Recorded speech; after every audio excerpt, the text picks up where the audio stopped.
semuanya. Perkenalkan, aku wawancara 1 yaitu Cutkansa Azara dengan NIM 1504625016 dan rekan saya Fawaz Wadi Ramadan dengan NIM 15046255050. Untuk selanjutnya rekan kita. Dan saya, editor 1, yaitu Azhar Alia Safitri dengan NIM 1504625090 dan rekan saya Dida Aida Kurniawan sebagai editor 2 dengan NIM 1504625080. Halo semuanya. Kita juga udah ada narasumber yang akan kita wawancarai. Boleh kenal Kak? Halo, perkenalkan nama aku Bowo. Di sini kita ada poster nih Kak. Kira-kira menurut Kakak nih, di sini kan ada evaluasi program makanan bergizi gratis. Nah, Kakak boleh lihat dulu. Ya, menurut kakak gimana sih kak? Menurut pandangannya terhadap program yang begini, kakak lebih ke pro atau kontra? Aku lebih ke pro sih, Kak. Kenapa tuh?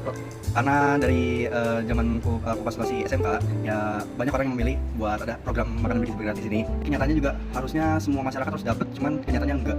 Jadi kontra di situ.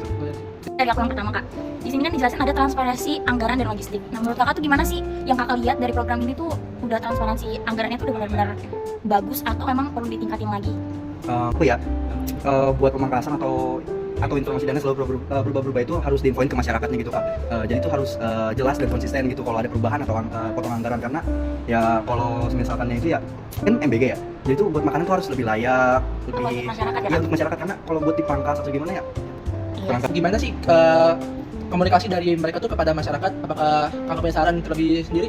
Kalau untuk saran sih banyak kan, kalau di luar negeri itu pejabat-pejabat mereka itu aktif dengan pers gitu, jadi sama sih seperti di sini, cuman jarang terkait yang buka untuk buat MBG-nya ini. Jadi kayak kalau tiap bulannya atau tiap goals mereka tuh harus diberitakan terus secara terus menerus.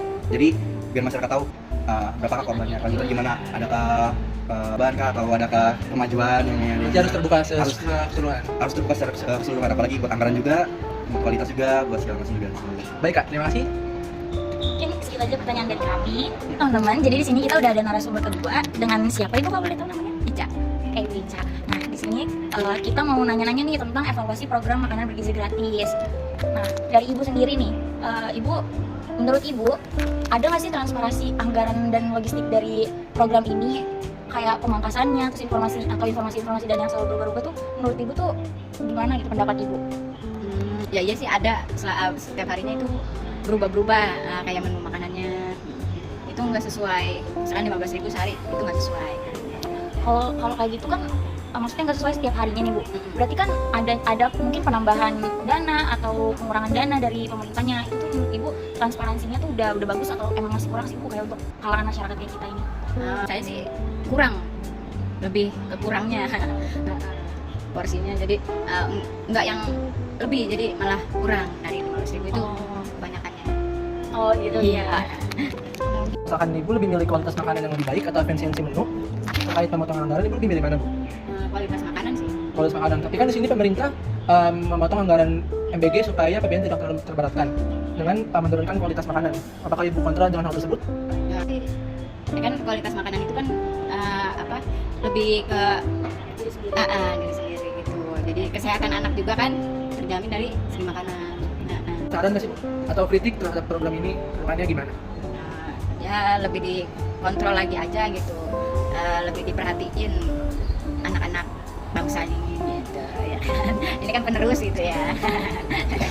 Oke baik, mungkin segitu aja pertanyaan dari kami. Terima kasih ya Ibu Ica udah mau kami wawancarai. Sama kan.